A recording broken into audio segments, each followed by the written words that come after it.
Hey everybody, Patrick here with Rap 4. It is December 17th, 2012, and this is Monday Night Paintball.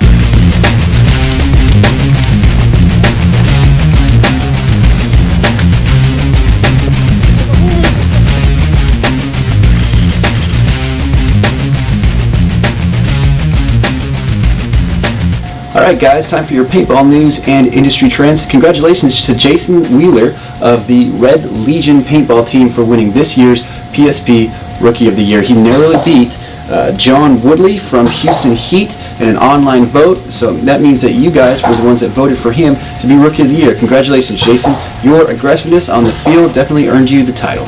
There's a pretty cool scenario going on in Louisville, Kentucky at the Paintball Asylum. It's called The Day After the End paintball event. It's going to be on December 22nd, and the whole premise is that if the world does not end on December 21st, then we're going to play some paintball the next day. Very cool idea.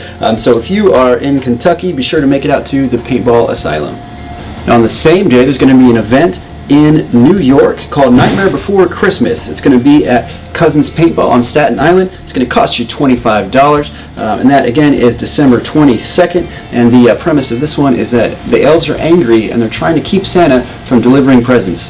If you go to this, be sure to take some pictures and video and send them back to us so we can show everybody how much fun you had.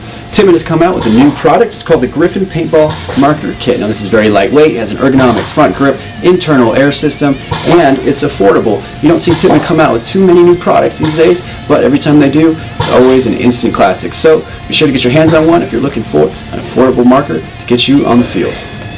Alright guys, for this week's tactical tip, I'm going to hand over the stage to Murphy from Savoy 6. If you're not familiar with Savoy 6, they are our flagship team. They get a lot of our prototype gear and markers to test out on the field. They're involved with a lot of veteran charities, and most of them are veterans themselves. So, without any further ado, Murphy from Savoy 6. Hi, this is Murphy from Savoy 6. Today I want to talk to you a little bit about grenades and grenade launchers. Now, the two types of grenades that Murph and I use, we have this type that uses 68 caliber paintballs. And we have this one that uses the 43 caliber paintballs. Just put 7 in each chamber. And another option with this one that uses 68 caliber paintballs, you can take the 6mm paintballs and you can fill them in and then cap it with the bigger paintball. And you have a little bit of a beehive effect. It's kind of cool. It really shocks people. It's a lot of fun. Now, with these cartridges, you want to be careful with them. You want to hold them, not touching the trigger, and also not pointing it towards your face or pointing it towards your body. Whenever you load them, point them away from you and away from your buddies. Shooting in them first, and then drop the other end in. Close your pocket. You're ready to go. Cause some trouble. Now, today I'm going to show you 3 of the different launchers, different versions that we use. The first type mounts right here on the rails of your marker. This one's pretty easy to use. It's the lightest, so it's really convenient in a paintball game. Take your cartridge, go in a little bit of an angle, push it in right there just like that. Just slide it back and you're ready to do some damage. There we go, just like that. Now the second one, this one is my personal favorite. This one gives you a little bit of versatility. You gotta hook it to the rails of your paintball marker, or you can also use it as a sidearm. Okay, you release the safety right here at the bottom. Same thing, go in at an angle, push it in, being very careful not to hit that trigger. Pop it in. Make sure you have it off of safe, onto fire. Woo! A little bit loud. That's part of the attraction of these guys. Now to fill up these cartridges, Murph's going to talk about this later. We have a couple of different systems, but he's going to go over maintenance and also how to fill these up. Now, the last, most fun we're going to show you today. This one, you can actually use these cartridges to fire off a rocket. You can hook this right onto your marker. It's a lot of fun. So we're going to take our cartridge, load him right in here. He's going to lock in right there. We're going to pull him back here, take our safety off, and that tree, he's in trouble. Thanks a lot. This is Smurfy. Hey guys, this is Murph with Savoy 6 Scenario Paintball Team. So now Smurfy, she showed you how to use the shells, what kind of paint they use, different kind of launchers you can use them for or with. Well, now I'm going to show you how to do some preventative maintenance so you can keep enjoying them and keep using them out on the field. So now I'm going to show you how to do this on a 68 cal shell.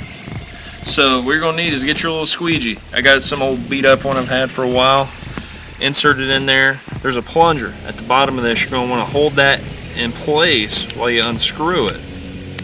And the reason you do that is sometimes it gets stuck on the inside, and when you pull the shell out, the insides will come with it, and that's the plunger. And there's a spring in there, and there's some ball bearings that they just want to go all over the place. So I got another dismantled shell with the all the way out. So this is the primer that goes through the bottom of the shell. This is the plunger I was talking about, and that's the ball bearing. And you see it fits in those little holes. Where the ball bearings, they kind of flex and move when you hit that primer. So they move to let air out, and they hold in place to keep air in. So just be careful of that. And you can lubricate these things, but be careful if you use those really ultra viscous, thick kind of gel lubrication oils, because you still want to be able to let that ball move. If you put some really crazy thick stuff in there, it's not going to move, and you're just going to have a really cool looking paperweight. So be aware of that. So also make sure you check out your O-rings. Just like any other paintball marker, O-rings are important. You know, if the seal's not right, air's going to leak out and you're going to know it. So just be careful when you're filling these guys up with air, because that air is going to want to go somewhere. It's wanting to get out, and that O-ring and the shell is keeping that air in place. So if you got a piece missing or something that's cracked or has a hole in it, that air is going to spray and it's probably going to scare the dog crap out of you. So just be careful. So when you're doing this, when you're filling them, you have a couple different ways you can do it. I have a couple different adapters here to show you.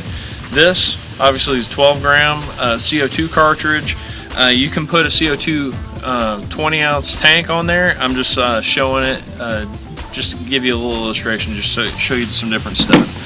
And I got a HPA tank with a remote line, and then I got the adapter on the end with that. So make sure you get familiar and you play with this little adjustment, because that's going to let the air in and out. Some of my guys out there that use scuba tanks, you know, you're going to be a little bit more familiar with this than others. So just play with it a little bit just to familiarize yourself, because I could show you all day long in the video, but until you actually get familiar with reading the gauge, it's not going to help you that much. So fill this bad boy up. So you hear the air, it's flowing. With the 68 cal, it's got the port on the end. It's full. Turn my air off and wait for my face. So it's going to give a nice loud crack. Make sure if you're shooting out in your front yard, you got really understanding neighbors. When you're playing in a paintball field, it's always a safe idea just to let the field know, hey, I'm playing these. A couple fields we play at, they've seen us there enough times. They know these are safe. They know we're safe with them, and they don't have any really hesitation or reservations. But anytime you introduce a new piece of high-tech paintball gear, it's always kind of good to announce your presence and your intentions, because a lot of these places, maybe they're a little bit more family friendly. Like if you go up to Pendleton, you know, they got guys that like to play a lot. You got a lot of military guys. They're a little bit more understandable. If it's a paintball place that deals primarily in birthday parties and walk-ons, and it's probably like the one time they play paintball every 18 months, you bring this out, you're going to freak out some soccer mom, and they're going to go running for the hills. So just be an ambassador for the sport. Let's try to promote it and not scare people away from it. Savoy 6 has their own Facebook page where you can get in touch with Murphy or any of the other 40 or so players on the team. It is facebook.com/Savoy6Paintball. Alright, so a very new feature that the 468 general release will have is a new charging handle system, and let me show you how it works differently from previous systems to what we have now.